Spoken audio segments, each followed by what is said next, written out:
Шығасыға есі басшы деген қазақ тегін айтқан ба. Айдың күннің аманында сау басын саудаға салып, осыншама әуре сарсаңды ойлап тапқан Розалияның өзі. Әйтпесе қайтсек те балалы болайық, артымызға тұяқ қалдырайық деп жаныққан Жанайдар жоқ болатын. Ұрқым үзілмесін, ошақтағы отым сөнбесін деп тілейтін баяғы заман өтті емес пе? Жанайдар жаңа заманның адамы. Шүкір, адамзаттың болашағы бұған қарап тұрған жоқ. Қазір жер шарында 6 миллиардтан астам адам бар. Әр сөкен сайын дүниеге 4-5 нәресте келеді. Әне, сізге ұрпақ керек болса, адамзат солардың аштыққа, өлім-жітімге ұшыратпай аман-есен қатарға қосып алса да аз олжа емес. Я айтпақшы, қазақтың санын көбейту, өз қанын, өз әулетіңді өсіру қайда қалады дейсіз ғой. Фамилия керек пе сізге? Табиғат бұл жағынан Жанайдардың міндетін жеңілдеткен. Ауылда Досқараевтар жетіп артылады. Жанайдар 7 ағайынды, соның 6-ау ауылда. Ағаларының әрқайсысы 7-8 баладан, жаңылмаса бір жеңгесі бала санын 10-ға толтырып, батыр ана атандау деймін.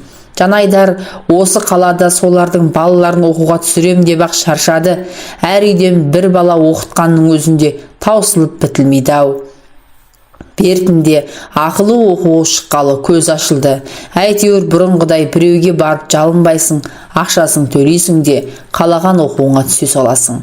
Ал қазір қазақтың санын көбейтуге келсек, ол үшін бас қатырып жүрген кім бар қазір? Үй бағасы мынау, аспанға шыққан. Соны көре тұрып, үйсіз жерсіз пәтерсіз біреулерді көбейтіп бергенде не шығады? Жанайдардың өз үйінде бүгінге дейін нәресте үні естілмесе, ол Құдайдың ісі. Құдай беріп жатса тастамас еді, бермесе оған енді амал жоқ. Бұл тірлікте 4 аяғын тең басқан кім бар? Біреу малдан, біреу бастан тарғат. Тағдырдың есеп шоты сұмдық. Bir жақтан чағылса, екінші жақтан жағылады. Соны шүкір.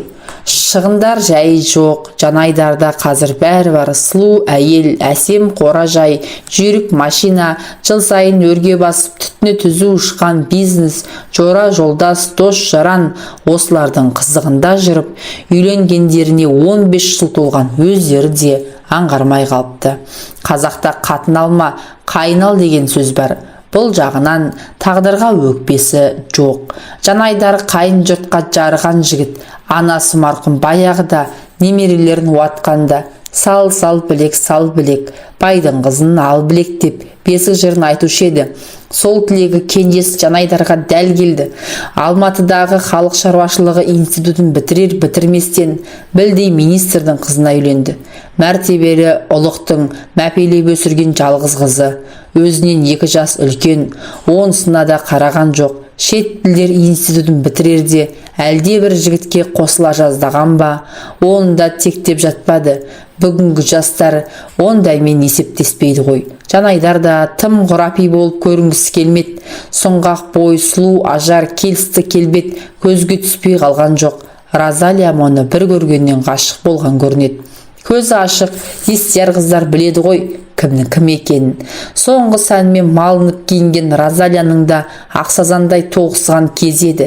Әлгі жұрт айта беретін қаз омырау қыпша белдің өзі. Жанайдарда кетәрі болған жоқ, бірден құлап түсті. Алдыңғы той жабдығымен қалаға бір келгенде Розалияны әкесі Досқараға көрсеткені бар. Қалқозда 40 жыл бойы қой баққан әкесі ойына келгенін ірікпей айта салатын әпенді шатыстау кісет. Болашақ келініне көңіл толған болар.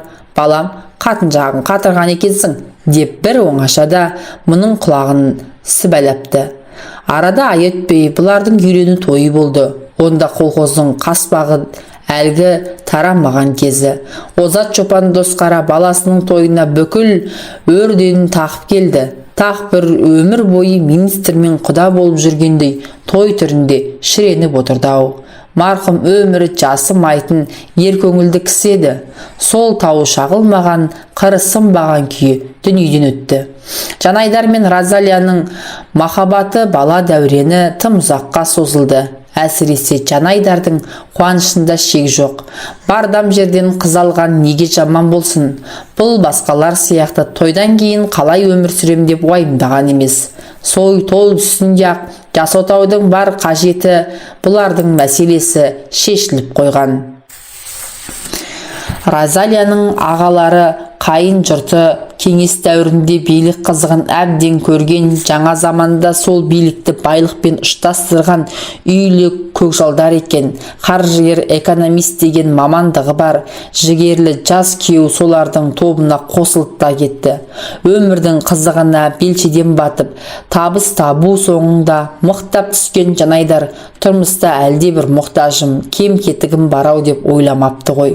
Қол қалт етсе қасына Розалияны ертіп алып, шетел курорттарына бой жазып, сейіл серуілмен жүре беріпті. Өздерінде әлі бала жоқ екенін сезгендегі соңғы 2-3 жылдың айналасы. Оны да еске салған Розалияның өзі отандасқандарына 10 шақты жыл өтсе де әлі күнге дейін бала таппағанын әлдімен сол байқады.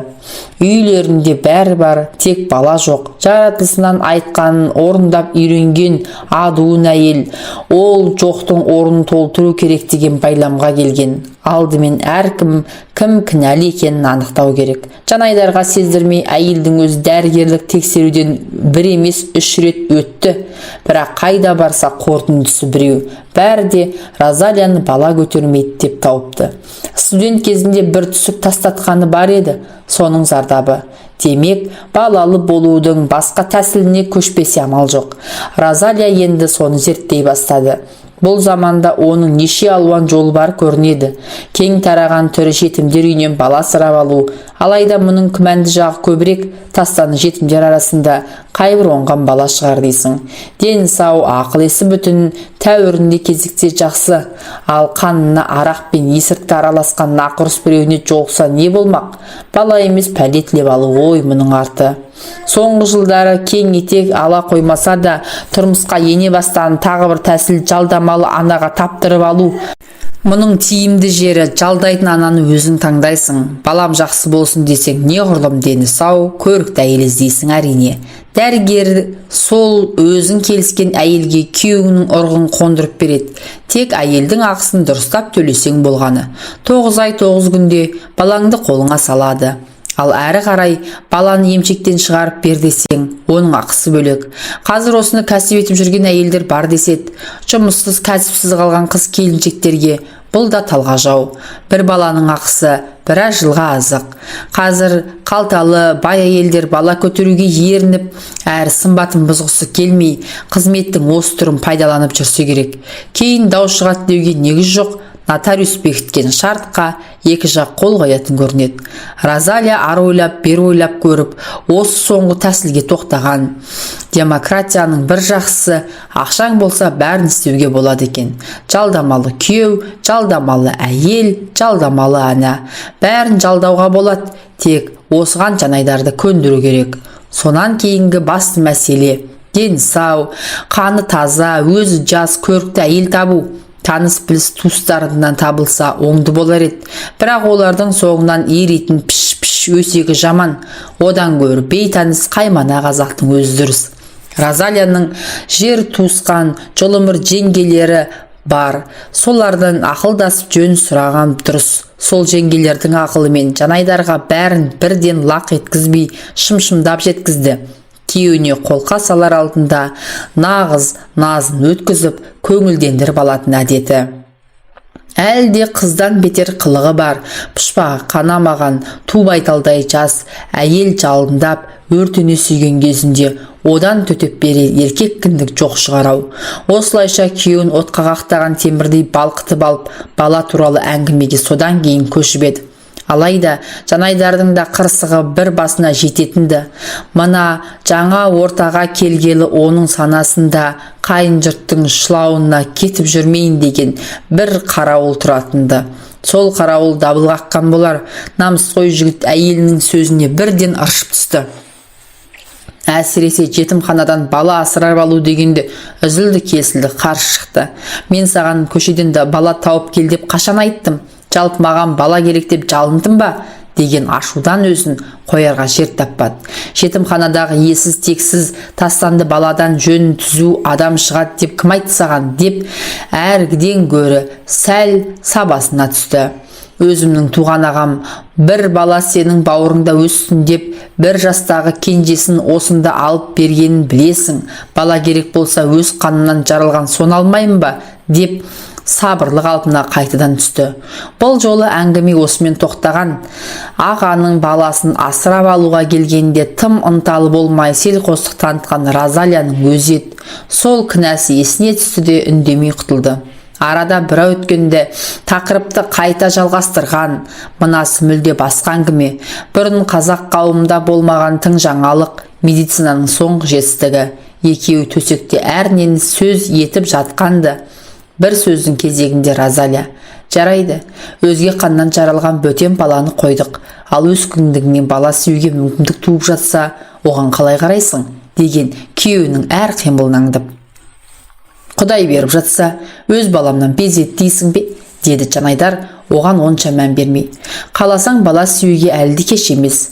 Жалғыз-ақ айырмашылығы ол баланы менен емес, басқа ел көтереді. Не дейді ау? Сен өзің маған тоқалап бергелі жатқан жоқсың ба? Жанайдар қарқылдап күлді. Дәмесін, қуанып кеткенін қара, деп Розалия мұның бүйірінен нұқып қойды. Нақ олай емес, тыңда, деді сонан соң. Шетел фильмдерінен көріп жүрсің ғой, жалдамалы суррогат мать деген. Сол тәсіл біздің елге келіпті. Я, ол әйелді қалай тудырамыз сонда? Деді Жанайдар елеңдеп. Қазір ақша үшін бала туып беретін әйелдер шығыпты. Дені сау көрікті әйелдің өзің таңдайсың, тоқтатқаннан кейін барып бағасын келсесің. Ол әйел баланы кімнен табады? Баланың әкесі бірдеңе сұрайтын шығар, деген әңгімен Жанайдар қойды. Түкті түсінбепсің. Розалия сылқ-сылқ күлді. Баланың әкесі сен боласың. Дәрігерлер сенің ұрығыңды алады да әлгі әйелге қондырады. Енді түсіндің бе? Түсіндім. Мен қойшының баласымын ғой. Біздің ауылда саулықты қолмен ұлықтандыратын. Соған ұқсас бірдеңе ма сонда бұл? Деді. Қошқарға айналамыз ба сонда? Сен нағыз қошқарсың. Саған бір қора қой керек, деді Розалия күйеуін айбалап. Ол әйелді кім таңдайды, сен бе мен бе? Табатын мен, таңдайтын сен. Баламыз сұлу келбетті болу үшін көтерген әйелдің де өңді болғаны жөн. Жанайдар бір сәт үнсіз қалды. Бейтаныс әйел одан бала туатын бала санасына сыйдыра алмай жатыр. Еміренбеген, исінбеген, бір сөзбен айтқанда махаббатсыз некесі туған баладан не күтеміз сонда? Bir без бүйрек жауыз біреу туып, сорымызды қайнатып жүрмей ме? Деді әлден уақытта. Олай болмайды. Бала қашанда текке тартады. Әке қаны 50%. Қайран бабаларым-ай, деді Жанайдар толғанып.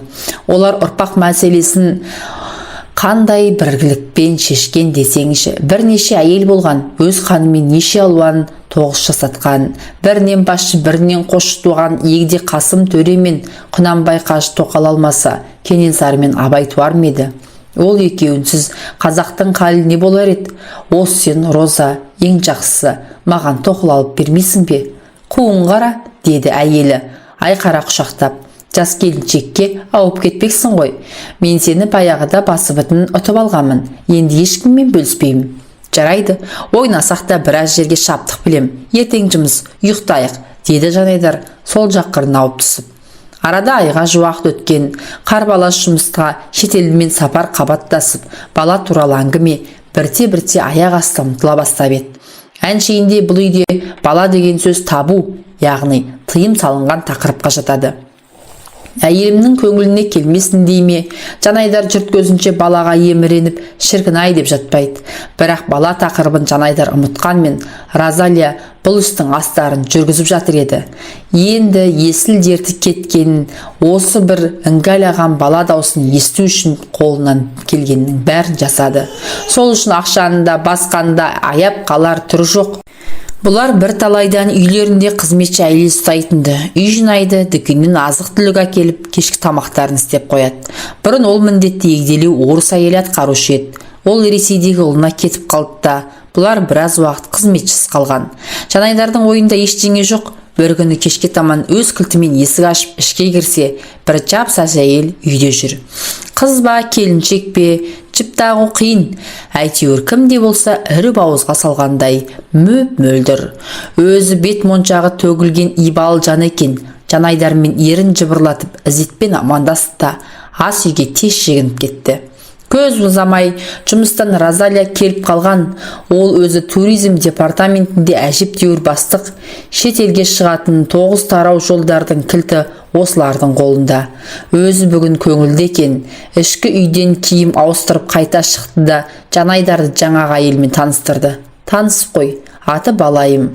Құда қаласа, бүгіннен бастап осы үйде қызмет істейді. Бізбен бірге тұрады. Сол үшін бір бөлмені босатып қойдым. Ал мына кісі Жанайдарды нұсқап, осы үйдің отағасы. Қысқасы, сіз бен біз осы кісінің құзырындамыз. Сөйтіп ойда жоқта бұлардың өміріне Балайым деген тағы бір әйел қосылды. Жанайдар басында бұл жаңалыққа бәлендей мән бере қоймаған. Үй қызметіне кімді алу әйелдің шаруасы. Мұның байқағаны Балайым бас таза сияқты. Жүріс-тұрысы ширақ еңбекқор жан екен. Өз жұмысына ұқыпты, істеген істері тап-тұйнақтай.